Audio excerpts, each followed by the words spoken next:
Well, it's time for Humminbird Unlock the Lake. The lake we're talking about this time, next to last stop of the year for the Bassmaster Elite Series at Lake Oahe, 130 miles, Ronnie, of the Missouri River as it runs through the state of South Dakota. A lot of water to deal with. We always think about the Great Lakes when you have St. Lawrence River, Lake Ontario, places like that, big bodies of water. But we don't necessarily think, because how narrow it was, only 2 to 3 miles across, how big Lake Oahe was. But it was one of the biggest reservoirs in the United States, 230 miles total, about 130 to 140 in South Dakota, which was the playing field.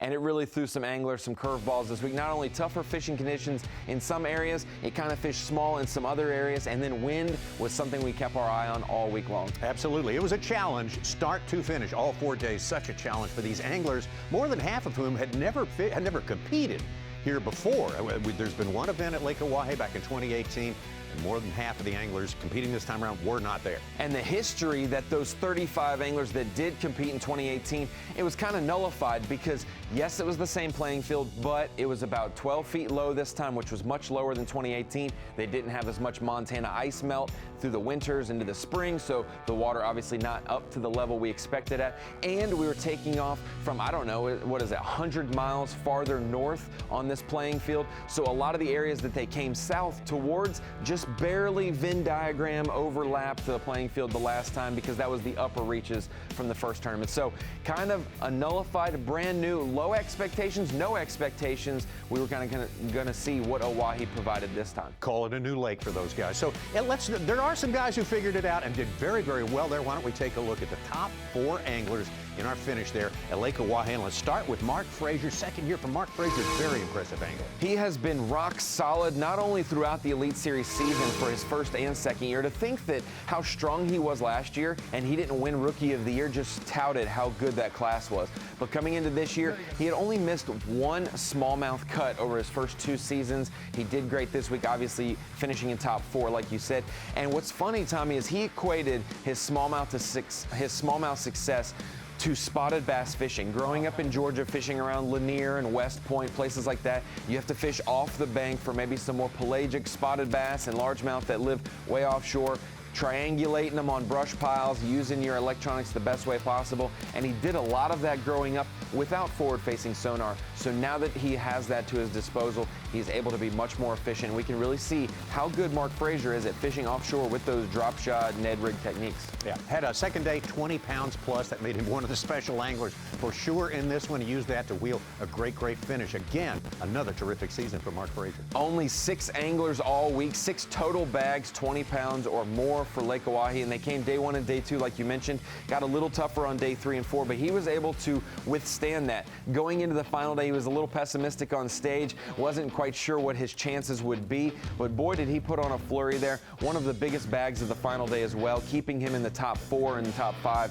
throughout the day. Nothing but 3-pounders, it seemed, from Marc Frazier, and he really was a rock-solid contributor and was in the thick of it. I mean, he gets a 5 or 6 pound bite at Lake Oahe. He gets the big bass of the tournament. He's right there neck and neck with Austin Felix. One of our anglers, the 3rd place finisher, did not catch a 20-pound bag during the course of this tournament, but he's someone whom everyone said this all through that we have come to talk about as being one of the main masters of the universe now in a short period of time here fishing with the elites, Taku Ito. What's absolutely amazing is how he had 0 smallmouth experience before joining the Elite Series and fishing, 2 to 3 stops per year. And Tommy, he's really only missed 1 or 2 top 10s out of all of his smallmouth experience on the Elite Series.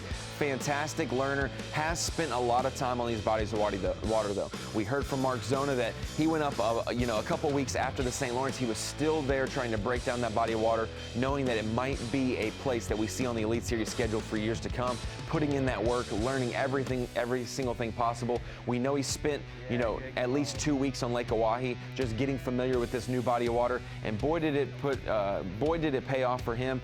One thing, Tommy, it doesn't matter where we are. When electronics are considered and smallmouth and finesse presentations, it seems like Taku's always going to be in it to win it. Of course, he's won on small. We mentioned that, St. Lawrence in 2021. Came off a 13th place finish this time around coming into this tournament on Lake Oahe. But boy, he was ready to go. As you say, his work ethic is second to none. When you think about the techniques that played at Lake Oahe this week, you think about drop shots and Ned rigs a lot. Most of the time, you might think about a Nico rig. It might be around brush piles. It might be on the Tennessee River on the ledges. It's a great way to to present a lure that way.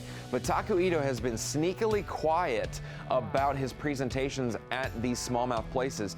With the impact of forward-facing sonar, with the impact of seeing how these fish are positioned in the water column, Taku Ito has utilized a Nico rig to perfection, putting that nail weight in the back of his soft plastic and wacky rigging that halfway up the bait. It has been fantastic for him because not only can he pinpoint the fish on his graph, but he can also let it go to the bottom like a traditional Nico rig.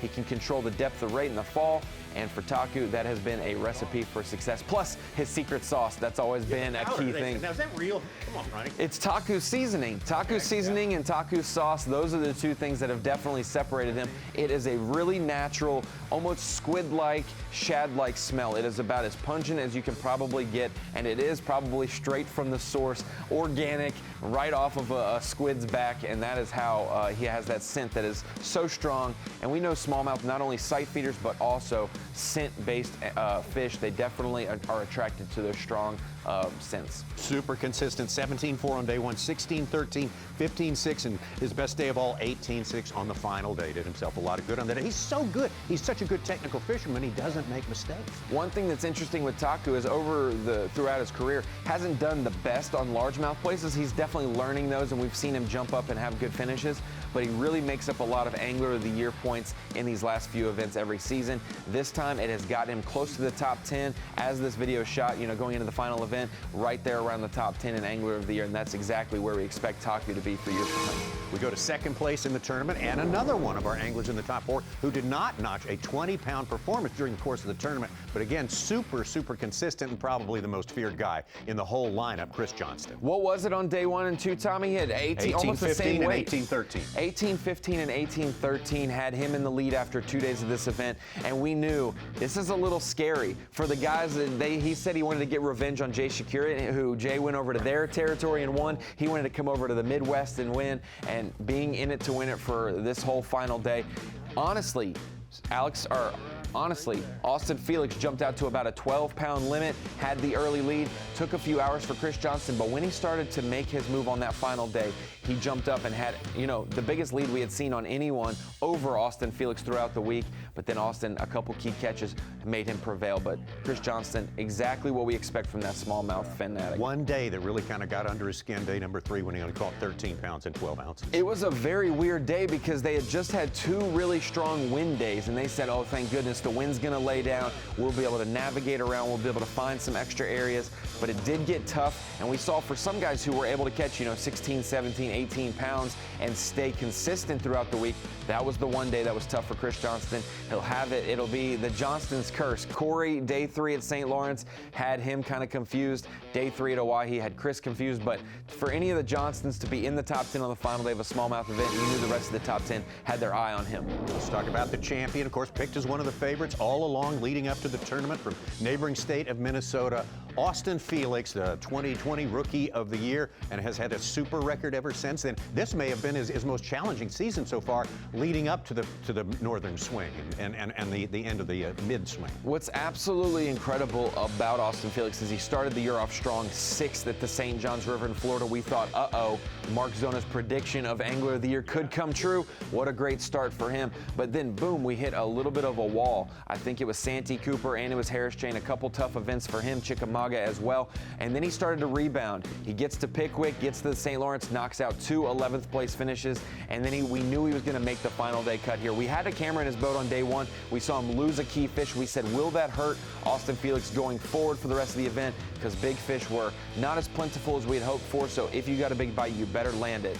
He struggled a little bit in that aspect, but in the strongest wind of the week, 23 pounds on day 2, that's when we knew yesterday was a fluke and the rest of the tournament could be in his wheelhouse. Had a really special spot that he shared with Lee Livesey and another couple of anglers at times, and that kind of helped unlock what took him to the top. Yeah, when you're around other anglers, there's a lot of different things that can be tried. We saw in 2018 a couple techniques. We saw a drop shot. We saw Ned Riggs, obviously, that ended up taking the title, but a lot of anglers utilized a Carolina rig throughout that 2018 event. It's great for bottom contact. It allows to present your bait a little bit different. And Tommy, we love to set the hook with a bait caster, because on smallmouth, if you set the hook with a Carolina rig, you just got to winch them in the rest of the way. No fighting them, no playing them out. Austin Felix able to mix in that Carolina rig towards the end of the event was very key. And I will say, his drop shot, which is very similar to everyone else's bait-wise, it was different with his weight. A 3/4 ounce weight, and he broke it down in a tackle tip for us, explaining that when he's dealing with fish that are on the move, Lake Oahe smallmouth were swimming everywhere. They were following bait fish. They were chasing one that got hooked, and they'd follow it to the boat. These schools didn't stay on a rock pile. They moved around throughout the water column. So when Austin Felix would see one on his electronics, he was able to pitch to it and get his bait there much quicker with a 3/4 ounce weight. Most of the time, you want to present your bait in the most natural way possible, but when fish are feeding, they're not going to get a great look at it anyways. You just need to get it to them in their face and get them excited as quick as possible. And he did that. It was one thing we saw different than anyone else. Well, a lot of people saw it coming. The first win, the first Elite Series win for Austin Felix. It becomes our fourth first-time winner out of 8 events in the book so far this year, so which means we have 4 who've already been champions. And who's going to be the champion next time? That's for the next edition of our show. But congratulations to the champion from Minnesota, Austin Felix at Lake Oahe.